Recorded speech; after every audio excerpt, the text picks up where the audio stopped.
ನಮಸ್ಕಾರ ವೀಕ್ಷಕರೇ, ದೆಹಲಿ ವಿಧಾನಸಭಾ ಚುನಾವಣೆಯಲ್ಲಿ 48 ಸ್ಥಾನಗಳನ್ನು ಪಡೆದು ಬಿಜೆಪಿ ಭರ್ಜರಿಯಾಗಿ ಜಯಗಳಿಸಿದೆ. 26 ವರ್ಷದ ವನವಾಸವನ್ನು ಮುಗಿಸಿ ಪುಟಿದೆದ್ದಂತಹ ಕೇಸರಿ ಪಡೆ ದೆಹಲಿಯಲ್ಲಿ ಸಿಎಂ ಪಟ್ಟಕ್ಕೆ ಅಚ್ಚರಿಯ ಅಭ್ಯರ್ಥಿಯನ್ನು ಆಯ್ಕೆ ಮಾಡಿದೆ.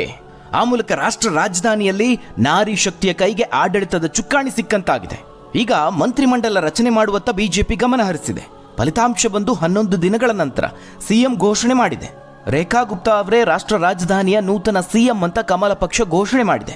ಆದರೆ ಅಚ್ಚರಿಯ ವಿಷಯ ಅಂದರೆ ಈಕೆ ಈ ಚುನಾವಣೆಯಲ್ಲಿ ಗೆದ್ದು ಮೊದಲ ಬಾರಿಗೆ ಶಾಸಕಿಯಾದಂಥವರು. ಸದ್ಯ ಎಲ್ಲರ ಕುತೂಹಲಕ್ಕೆ ಕಾರಣ ಆಗಿರೋದು ಅಂದರೆ ಇವರನ್ನೇ ಯಾಕೆ ಬಿಜೆಪಿ ಆಯ್ಕೆ ಮಾಡ್ಕೊಳ್ತು ಅಂತ. ದೆಹಲಿ ಹೊರತುಪಡಿಸಿ ಅಷ್ಟಾಗಿ ರಾಜಕೀಯ ವಲಯದಲ್ಲಿ ಇವರ ಹೆಸರನ್ನ ಕೇಳಿಲ್ಲ. ಯಾರಿದು ರೇಖಾ ಗುಪ್ತಾ, ಇದಕ್ಕಿದ್ದಂತೆ ಸಿಎಂ ಆದ್ರಲ್ಲ ಅಂತ ಕುತೂಹಲ ಮೂಡ್ತಾ ಇದೆ. ಇನ್ನು ವೀಕ್ಷಕರೇ, ಹಲವು ರಾಜಕೀಯ ನಾಯಕರಿಗೂ ಈ ಬಗ್ಗೆ ಕುತೂಹಲ ಇದೆ. ಇವರನ್ನೇ ಬಿಜೆಪಿ ಹೈಕಮಾಂಡ್ ಆಯ್ಕೆ ಮಾಡೋದಕ್ಕೆ ಒಂದು ಪ್ರಬಲವಾದ ಕಾರಣ ಇದೆ. ವಿಶೇಷ ಏನಂದರೆ ಎಲ್ಲರೂ ಸಿಎಂ ಆಗ್ತಾರೆ ಅಂತ ಊಹಿಸಿದ್ದ ಪರ್ವೇಶ್ ವರ್ಮಾ ಅವರೇ ಖುದ್ದು ರೇಖಾ ಅವರ ಹೆಸರನ್ನು ಪ್ರಸ್ತಾಪಿಸಿದ್ದಾರೆ. ಇವೆಲ್ಲವನ್ನ ಕೇಳಿದಾಗ ಅಷ್ಟೊಂದು ಪ್ರಭಾವಶಾಲಿನ ಇವರು ಅಂತ ಅನಿಸೋದೇ ಇರೋದಿಲ್ಲ. ಹಾಗಾದರೆ ಡೈನಮಿಕ್ ವ್ಯಕ್ತಿತ್ವದ ಈ ರೇಖಾ ಗುಪ್ತಾ ಯಾರು? ಘಟಾನುಘಟಿಗಳನ್ನು ಮೀರಿಸಿ ಸಿಎಂ ಪಟ್ಟ ಗಿಟ್ಟಿಸಿಕೊಂಡಿದ್ದು ಹೇಗೆ? ಸಾಮಾನ್ಯ ಮಹಿಳೆಯಾಗಿದ್ದ ಆಕೆ ದೆಹಲಿ ಸಿಎಂ ಆಗಿದ್ದು ಹೇಗೆ? ಆ ಹೋರಾಟದ ಬದುಕು ಎಂಥದ್ದು ಗೊತ್ತಾ? ಛಲಬಿಡದ ಹೋರಾಟಗಾರ್ತಿ, ಬಿಜೆಪಿಯ ಗಟ್ಟಿಗಿತ್ತಿ ನಾಯಕಿ ರೇಖಾ ಅವರ ಹಿನ್ನೆಲೆ ಏನು ಗೊತ್ತಾ? ಮುಖ್ಯಮಂತ್ರಿ ಪಟ್ಟ ಸಿಕ್ಕಿದ್ದು ಹೇಗೆ? ಬಿಜೆಪಿ ಈ ಕೆಚ್ಚದೆಯ ನಾಯಕಿಗೇನೆ ಮಣೆ ಹಾಕಿದ್ದು ಯಾಕೆ? ಆ ಬಗ್ಗೆ ಒಂದು ಸಂಪೂರ್ಣವಾದ ವರದಿ ಇದೆ, ನೋಡೋಣ. ವೀಕ್ಷಕರೇ, ಬರೋಬ್ಬರಿ 26 ವರ್ಷಗಳ ಬಳಿಕ ರಾಷ್ಟ್ರ ರಾಜಧಾನಿ ದೆಹಲಿಯಲ್ಲಿ ಬಿಜೆಪಿ ಅಧಿಕಾರಕ್ಕೇರಿದೆ. ಈಗ ನೂತನ ಸಿಎಂ ಆಗಿ ಮಹಿಳೆಯೊಬ್ಬರನ್ನ ಆಯ್ಕೆ ಮಾಡಿದೆ. ಆ ಮೂಲಕ ಅಚ್ಚರಿಗೆ ಕಾರಣ ಆಗಿದೆ. ಶಾಸಕಿ ರೇಖಾ ಗುಪ್ತಾ ಅವರಿಗೆ ಪಕ್ಷ ಮಣೆ ಹಾಕಿರುವಂಥದ್ದು. ಅಚ್ಚರಿಯ ವಿಷಯ ಅಂದರೆ ಇವರು ಇದೇ ಮೊದಲ ಬಾರಿ ಶಾಸಕಿಯಾಗಿ ವಿಧಾನಸಭೆಯನ್ನು ಪ್ರವೇಶ ಮಾಡಿರೋರು. ಆದರೆ ರಾಜಕೀಯಕ್ಕೆ ಇವರೇನು ಹೊಸ ಮುಖ ಅಲ್ಲ. ಅವರ ಹಿನ್ನೆಲೆ, ಬದುಕಿನ ಏಳು ಬೀಳುಗಳು, ರಾಜಕೀಯದಲ್ಲಿ ಸುದೀರ್ಘವಾಗಿ ನಡೆದುಕೊಂಡು ಬಂದಂತಹ ದಾರಿ ನಿಜಕ್ಕೂ ಸ್ಫೂರ್ತಿದಾಯಕವಾಗಿದೆ. ಫೆಬ್ರವರಿ 8ಕ್ಕೆ ಹೊರಬಿದ್ದಂತಹ ಫಲಿತಾಂಶದಲ್ಲಿ ಆಮ್ ಆದ್ಮಿ ಪಕ್ಷವನ್ನು ಹಿಮ್ಮೆಟ್ಟಿಸಿ ಬಿಜೆಪಿ ಅಧಿಕಾರಕ್ಕೆ ಬರುತ್ತೆ. 70 ಸದಸ್ಯ ಬಲ ಹೊಂದಿರುವ ದೆಹಲಿ ವಿಧಾನಸಭೆಯಲ್ಲಿ 48 ಸ್ಥಾನಗಳನ್ನು ಬಿಜೆಪಿ ಗೆದ್ದು ಬೀಗುತ್ತೆ. ಮತ್ತೊಂದು ಕಡೆ ಈ ಹಿಂದಿನ 2 ಅವಧಿಯಲ್ಲಿ 2 ಬಾರಿ ಸಿಎಂ ಆಗಿದ್ದ ಅರವಿಂದ್ ಕೇಜ್ರಿವಾಲ್ ನೇತೃತ್ವದ ಆಮ್ ಆದ್ಮಿ ಪಕ್ಷ ಕೇವಲ 22 ಸ್ಥಾನವನ್ನು ಗೆದ್ದು ಹೀನಾಯ ಸೋಲನ್ನು ಕಾಣುತ್ತೆ. ವೀಕ್ಷಕರ, ಇತ್ತೀಚಿನ ಚುನಾವಣೆಗಳಲ್ಲಿ ಮುಖ್ಯಮಂತ್ರಿ ಅಭ್ಯರ್ಥಿಯನ್ನು ಘೋಷಣೆ ಮಾಡದೇನೆ ಬಿಜೆಪಿ ಚುನಾವಣೆಯನ್ನು ಎದುರಿಸ್ತಾ ಇದೆ. ದೆಹಲಿಯಲ್ಲೂ ಅದೇ ರೀತಿಯಾಗಾಯಿತು. ಇದಾದ ಬಳಿಕದಲ್ಲಿ ಸಿಎಂ ಆಯ್ಕೆ ಬಿಜೆಪಿ ಪಾಲಿಗೆ ಕಗ್ಗಂಟಾಗಿ ಪರಿಣಮಿಸಿತ್ತು. ಯಾಕಂದ್ರೆ 26 ವರ್ಷಗಳ ಬಳಿಕ ಅಧಿಕಾರಕ್ಕೇರಿರುವಂಥದ್ದು. ಹೀಗಾಗಿ ಸರ್ಕಾರವನ್ನು ಮುನ್ನಡೆಸೋದಕ್ಕೆ ಯಾರು ಸೂಕ್ತ ಅಂತ ಯೋಚನೆ ಮಾಡಲೇಬೇಕಾಗಿತ್ತು. ಎಲ್ಲವನ್ನ ಸರಿದೂಗಿಸಲೇಬೇಕಾಗಿತ್ತು. ಈ ಮಧ್ಯದಲ್ಲಿ ಪ್ರಧಾನಿ ಮೋದಿ ಅವರು ವಿದೇಶ ಪ್ರವಾಸಕ್ಕೆ ಬೇರೆ ಹೋಗಿದ್ರು. ಹೀಗಾಗಿ ಮುಖ್ಯಮಂತ್ರಿ ಆಯ್ಕೆಗೆ ಕಾಲ ಕೂಡಿ ಬಂದಿರಲಿಲ್ಲ. ಇದೀಗ ಅವರು ದೇಶಕ್ಕೆ ವಾಪಸ್ಸಾದರೂ ಸಿಎಂ ಹೆಸರನ್ನ ಘೋಷಣೆ ಮಾಡಿದ್ದಾರೆ. ಸಿಎಂ ಆಯ್ಕೆಗೆ ಅಂತಲೇ ಬುಧವಾರ ಬಿಜೆಪಿ ಶಾಸಕಾಂಗ ಪಕ್ಷದ ಸಭೆಯನ್ನು ಕರೆಯಲಾಗಿತ್ತು. ಇದರಲ್ಲೇ ಸಿಎಂ ಆಯ್ಕೆಯನ್ನು ಅಂತಿಮಗೊಳಿಸಲಾಗಿದೆ. ಪರಿಣಾಮ, ಡೈನಮಿಕ್ ವ್ಯಕ್ತಿತ್ವದ ರೇಖಾ ಗುಪ್ತಾ ಅವರಿಗೆ ದೆಹಲಿಯ ಚುಕ್ಕಾಣಿ ಸಿಕ್ಕಿದೆ. 1974ರ ಜುಲೈ 19ರಂದು ಹರಿಯಾಣದ ಜಿಂದ್ ಜಿಲ್ಲೆಯ ನಂದಗಢದಲ್ಲಿ ರೇಖಾ ಅವರ ಜನನವಾಗುತ್ತೆ. ಇನ್ನು ಅವರ ತಂದೆ ಸ್ಟೇಟ್ ಬ್ಯಾಂಕ್ ಆಫ್ ಇಂಡಿಯಾದಲ್ಲಿ ಕೆಲಸವನ್ನ ಮಾಡ್ತಾ ಇದ್ರು. ಆ ಬಳಿಕ ರೇಖಾ ಅವರಿಗೆ 2 ವರ್ಷ ತುಂಬಿದ ಸಂದರ್ಭದಲ್ಲಿ ಅವರ ಕುಟುಂಬ ದೆಹಲಿಗೆ ಸ್ಥಳಾಂತರವಾಗುತ್ತೆ. ಹೀಗಾಗಿ ದೆಹಲಿಯಲ್ಲೇ ತಮ್ಮ ಪ್ರಾಥಮಿಕ ಹಾಗೆ ಉನ್ನತ ಶಿಕ್ಷಣವನ್ನು ಮುಗಿಸ್ತಾರೆ. ದೆಹಲಿ ವಿಶ್ವವಿದ್ಯಾಲಯದ ದೌಲತ್ ರಾಮ್ ಕಾಲೇಜಿನಿಂದ 1993ರಲ್ಲಿ ವಾಣಿಜ್ಯ ಪದವಿಯನ್ನು ಪಡೆದರು. ನಂತರ ಅವರು ಚೌಧರಿ ಚರಣ್ ಸಿಂಗ್ ವಿಶ್ವವಿದ್ಯಾಲಯದಿಂದ ಇತ್ತೀಚೆಗಷ್ಟೇ ಅಂದರೆ 2022ರಲ್ಲಿ LLB ಪದವಿಯನ್ನು ಸಹ ಪಡೆದುಕೊಂಡಿದ್ದಾರೆ. ಅವರು ವಕೀಲರಾಗಿಯೂ ಕಾರ್ಯನಿರ್ವಹಿಸಿದ್ದಾರೆ.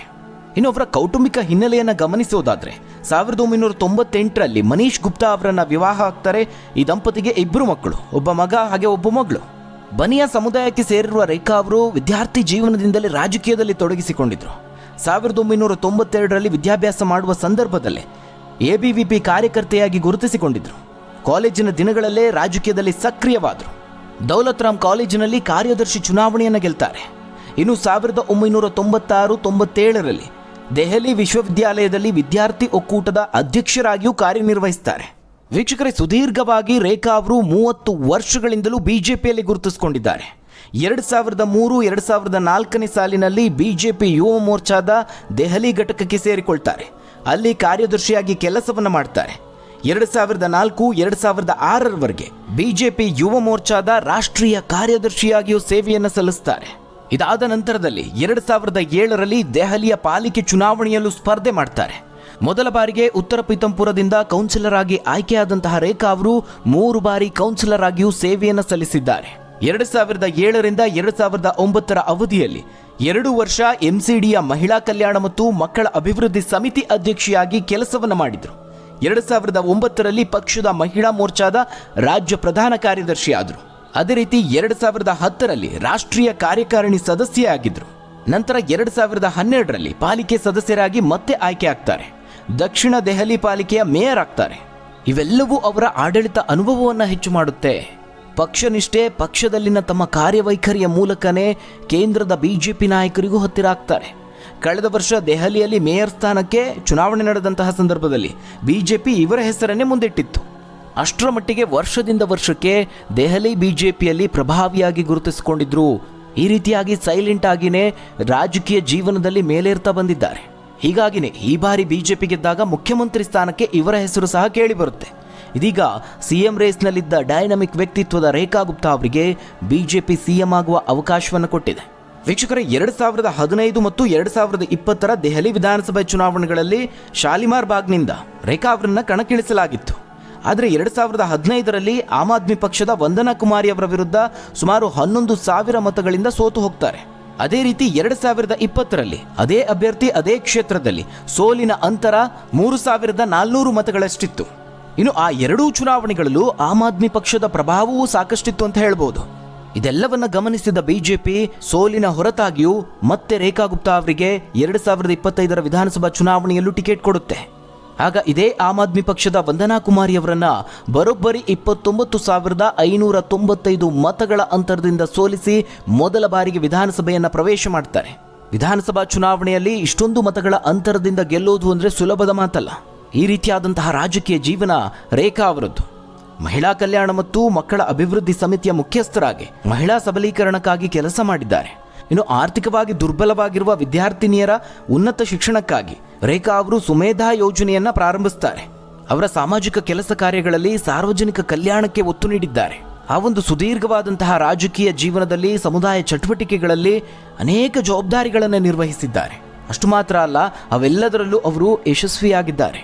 ಅದೆಲ್ಲದರ ಪರಿಣಾಮ, ಅದೆಲ್ಲದರ ಫಲ ಇವತ್ತು ದೆಹಲಿಯ 4ನೇ ಮಹಿಳಾ ಮುಖ್ಯಮಂತ್ರಿಯಾಗಿದ್ದಾರೆ. ವೀಕ್ಷಕರೇ, ಈ ಹಿಂದೆ ಬಿಜೆಪಿಯ ಸುಷ್ಮಾ ಸ್ವರಾಜ್ ಅವರು 1998ರಲ್ಲಿ ಕೆಲ ದಿನಗಳವರೆಗೆ ದೆಹಲಿಯ ಮುಖ್ಯಮಂತ್ರಿಯಾಗಿದ್ದರು. ಅದೇ ರೀತಿ ಮತ್ತೊಬ್ಬ ದಿಟ್ಟ ಮಹಿಳೆ ಕಾಂಗ್ರೆಸ್ನ ಶೀಲಾ ದೀಕ್ಷಿತ್ ಅವರು 1998ರಿಂದ 2013ರವರೆಗೆ ಸತತವಾಗಿ 3 ಅವಧಿಗೆ ದಿಲ್ಲಿಯನ್ನ ಆಳಿದ್ದಾರೆ.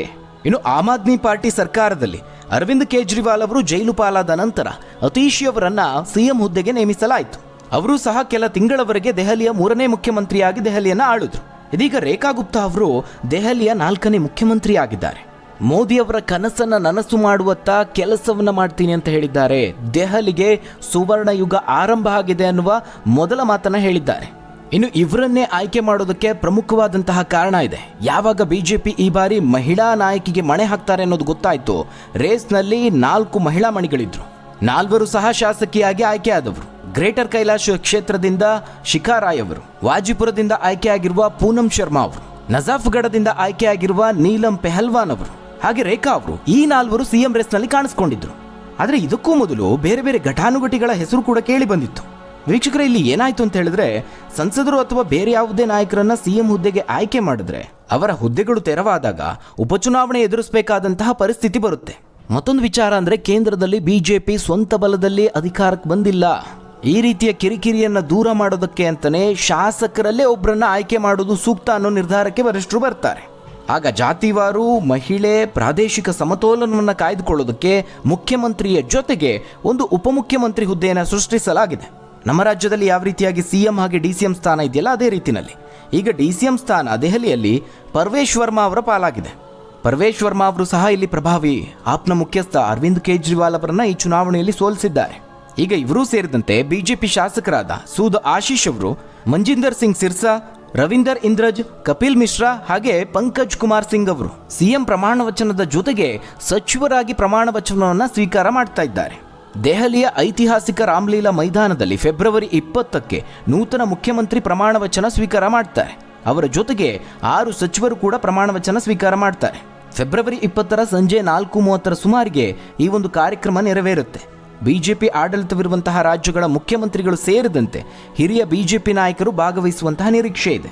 ಇದಲ್ಲದೆ ಒಂದಷ್ಟು ಸೆಲೆಬ್ರಿಟಿಗಳು ಕೂಡ ಈ ಒಂದು ಕಾರ್ಯಕ್ರಮದಲ್ಲಿ ಭಾಗಿಯಾಗ್ತಿದ್ದಾರೆ ಅನ್ನೋದು ಮತ್ತೊಂದು ವಿಶೇಷ. ಒಟ್ಟಾರೆಯಾಗಿ ನಾರಿ ಶಕ್ತಿಗೆ ದೆಹಲಿ ಆಡಳಿತದ ಚುಕ್ಕಾಣಿ ಸಿಕ್ಕಿದೆ.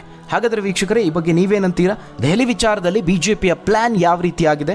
ಅರವಿಂದ್ ಕೇಜ್ರಿವಾಲ್ ಅವರ ಆಪ್ ಪಕ್ಷಕ್ಕೆ ಯಾವ ರೀತಿಯಾದಂತಹ ಹೊಡೆತ ಕೊಡಬಹುದು? ತಪ್ಪದೆ ನಿಮ್ಮ ಅನಿಸಿಕೆ ಅಭಿಪ್ರಾಯವನ್ನು ಕಮೆಂಟ್ ಮೂಲಕವಾಗಿ ತಿಳಿಸಿ. ಧನ್ಯವಾದಗಳು ವೀಕ್ಷಕರೇ.